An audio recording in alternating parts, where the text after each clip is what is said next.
मैंने, ओनली खुला धूप में मैं छोड़ती थी इसको। तो अगले साल ये बिल्कुल सनबर्न हो गया है, क्योंकि आपकी ये जो रोशनी होती है ना सन की, बहुत तेज होती है। अभी तो अल्ट्रावायलेट रेज भी ज्यादा आते हैं ना, तो फिर हमारी स्किन को खराब कर देते हैं। आप सबको पता ही है पॉल्यूशन के कारण ऐसा होता है। तो फिर वैसे ही वही अल्ट्रावायलेट रेज इनकी स्किन को भी जला देते हैं। देखिए, हेलो माय डियर फ्रेंड्स, मैं हूँ ऑनी और आप सब इस वक्त है ऑक्सीजन कॉर्नर में।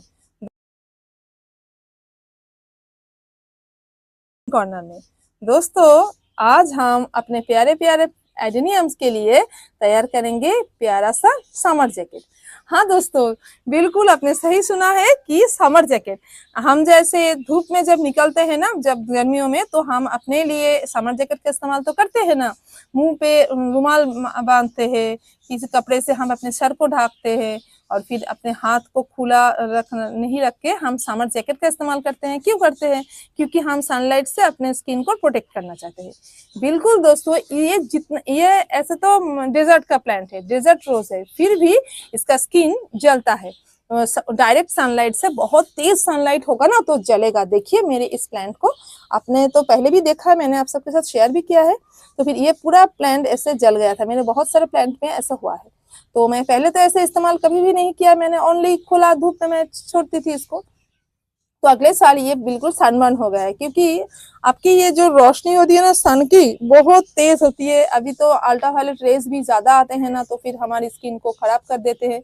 आप सबको पता ही है पॉल्यूशन के कारण ऐसा होता है। तो फिर वैसे ही वही अल्ट्रावायलेट रेज इनकी स्किन को भी जला देते हैं। देखिए ऐसे कितना ज्यादा खराब कर दिया। और फिर वाटर मॉइस्चराइजर भी मेंटेन करके रखना होगा। मैंने ठीक से पानी नहीं दिया होगा, इसीलिए इतना ज्यादा इफेक्ट हुआ है इसका। तो फिर मैं जो सॉइल मिक्सर तैयार करती हूँ वो ज़्यादा देर तक पानी को रोक के नहीं रख सकता है, तो फिर ऐसे हो जाता है। तो फिर आप कैसे तैयार करोगे ये समर जैकेट, ये भी मैं दिखा देती हूँ। और फिर कैसे, किस मटेरियल से करना है वो बता दूंगी। और इस समर जैकेट देने से क्या फ़ायदा है, ये ऐसे सनबर्न नहीं होंगे। ओके, तो चलिए हम अभी शुरू करते हैं क्या क्या करना है। तो देखिए, पहले तो हम किस तरीके की फैब्रिक का चूज करें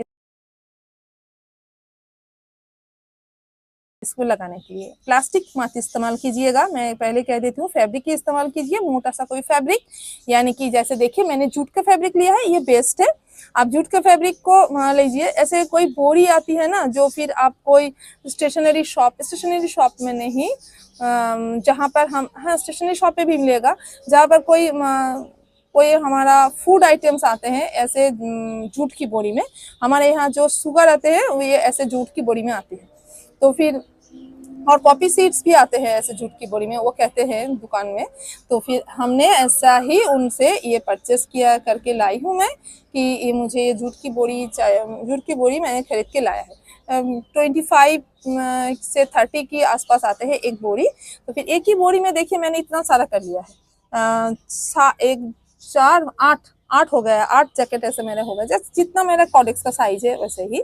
तो फिर ऐसे मैंने इन पे कवर कर दिया।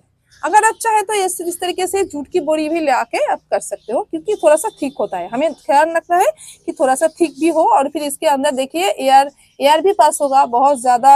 ये देखिए ऐसे गैप भी है, तो फिर एयर भी पास होगा, और फिर मोटा है तो फिर सनलाइट भी डायरेक्ट नहीं आएगी, और कॉडेक्स अपना बचा रहेगा।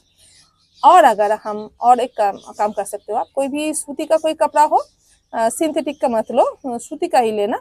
तो सूती का कपड़ा लोगे तो आई मीन कॉटन फैब्रिक जो भी होते हैं, आप और एक काम कर सकते हो। आपके पास अगर जीन्स होगा, पुराने जीन्स को काट के आप उसको भी लगा सकते हो। मोटे होंगे, प्लास्टिक नहीं, सॉरी, जो मैं सिंथेटिक की फैब्रिक हुआ तो बहुत ज्यादा नुकसान तो नहीं है, पर पतला नहीं होना चाहिए है, मोटा होना चाहिए। पर ज्यादा सूती हो, अगर सबसे ज्यादा अच्छा हो उसका जूट हो, तो मैंने बोला ना कि ये बेस्ट है। फिर आप और एक काम कर सकते हो, आप किसी पुराने बेडशीट को भी काट के ऐसे दे सकते हो। फिर मुद्दा क्या है, आपको ये कॉर्डेक्स को कवर करना है। अभी कैसे लगाएंगे देखिए। अगर आपको आप ऐसे डाल के अगर छोड़ देंगे तो फिर अलग बात है। अगर आप इसको रस्सी से टाई करेंगे, खोलेंगे नहीं, तो और एक बात है। जैसे कि मैं करती हूँ, मैं अपनी बात पहले बोल देती हूँ। सुबह मैं इसको पानी डालने के बाद मैं इसको लगा देती हूँ, ऐसे ऐसे ये जैकेट इसको पहना के मैं छोड़ के चली जाती हूँ। और ऐसे ही मैं रखती हूँ कि सॉइल में भी यहाँ ऐसे गिर भी गया तो कोई बात नहीं है। पूरे सॉइल को नहीं ढकना है दोस्तों, सिर्फ कॉडेक्स को बचाना है हमें। पर हम थोड़ा सा नजर रखें कि इसको थोड़ा सा अगर ऊपर से रखें तो भी अच्छा है, क्योंकि हमें इस सॉइल को भी तो सुखाना है ना, सॉइल में हवा मिलनी चाहिए, रूट्स को हवा मिलनी चाहिए। तो फिर इसको पूरे के पूरे हम कवर नहीं करेंगे।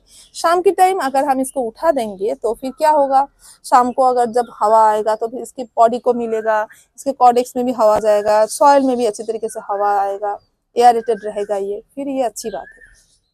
फिर सुबह जब हम पानी डालेंगे फिर उसके टाइम हम इसको पहना देंगे। और अगर आप इतना काम नहीं करना चाहते हो, अगर आपके लिए हर रोज उतारना और चढ़ाना जरा सा प्रॉब्लम है, तो फिर आप एक काम कर सकते हो, आप फिर इसको एक रस्सी से ऐसे कवर करके रस्सी से टाई कर दो, तो फिर ये नहीं खुलेगा। और तब भी आपको और एक बात ख्याल रखना है, आप तब भी इसको ऐसे लगाना, नीचे की सॉइल में टच ना हो, इतना ऊपर आप तभी लगाना, ठीक है। नहीं तो ये नीचे से अगर पानी, नहीं तो यहाँ पर मॉइस्चराइजर की प्रॉब्लम आ जाएगी ना, तो फिर इसीलिए आपको इतना ऊंचा करके लगाना होगा। ओके दोस्तों, ऐसे ऊंचा करके लगा और फिर इसको इस तरीके से ऐसे करके टाई कर दो, फिर ठीक है। तभी आपको जब वाटर देना होगा, वाटरिंग करते वक्त थोड़ा सा ध्यान रखना होगा। आप प्लांट को नहला नहीं सकोगे, प्लांट में ज्यादा पानी नहीं डालोगे, सिर्फ सॉइल में डालना है। उंगली डाल के देखोगे कि पानी है या नहीं, फिर आप पानी डालो जितना दिन के इंटरवल में आपको चाहिए। हर रोज हो तो हर रोज, अगर हर रोज नहीं डालना है तो फिर ऐसे करो।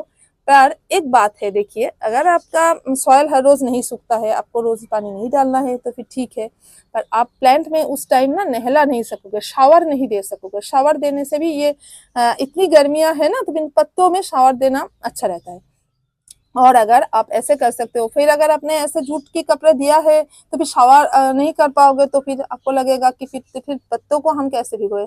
आप क्या करोगे, आप पत्तों को मिस्टिंग कर सकते हो उस टाइम, थोड़ा सा स्प्रेयर से मिस्टिंग करो, तो फिर ना इसके बॉडी में नहीं पानी गिरेगा। इसको भिगोना नहीं है दोस्तों, इस बात का ध्यान जरूर रखें, नहीं तो कॉर्डेक्स खराब हो जाएगा। भिगोना बिल्कुल भी नहीं, इसको ड्राई रखना है। अगर बारिश हुई तो, बारिश आई तो फिर इसको जल्दी से इसको हटा देना है, नहीं बारिश में इसको भीगने देना है, ठीक है। नहीं तो ये कॉर्डेक्स खराब हो जाएगा। जितनी तेज गर्मियों में रखो, फिर आप इसको हटा दो, आपको हर टाइम नहीं रखना है। इतने गर्मियां अभी आई है तो फिर इसीलिए मैं कर रही हूँ, ठीक है दोस्तों। और अगर आपको आज मेरी ये कैसी ये प्रोटेक्शन सिस्टम आपको कैसे लगी जरूर बताना।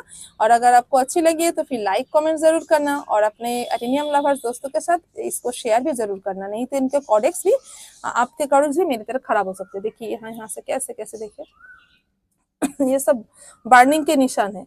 इस प्लांट में है, हर एक प्लांट में मेरा है, कुछ कुछ तो है। अगले साल ही जला है ऐसे, पहले ऐसे नहीं जलते थे, पहले तो ऐसे नहीं था वेदर, फिर अभी खराब हो। वो देखिए, वो वाला प्लांट देखिए, वो भी जल गया। ये तो स्टेम कटिंग से ग्रो किया है मैंने, फिर भी ये देखिए, इसका ऊपरी हिस्सा देखिए ऐसे सनबर्न हो गया था यहाँ पर। ये देखिए यहाँ पर मैंने आपको एक दिन दिखाया था, आपको याद होगा शायद। ये देखिए कैसे सनबर्न है। तो फिर ऐसे नहीं करना है, नहीं तो कॉर्डेक्स से खूबसूरती भी कर जाएगा। तो फिर ये प्रोटेक्शन सिस्टम जरूर अपनाइए। और अगर आप, हाँ, और एक बात है, अगर आप मेरी चैनल में अब तक सब आए नए हैं तो फिर सब्सक्राइब कीजिए, और अगर पुराने हैं, अगर आपको अच्छे लग रहे हैं तो फिर प्लीज सब्सक्राइब माय चैनल।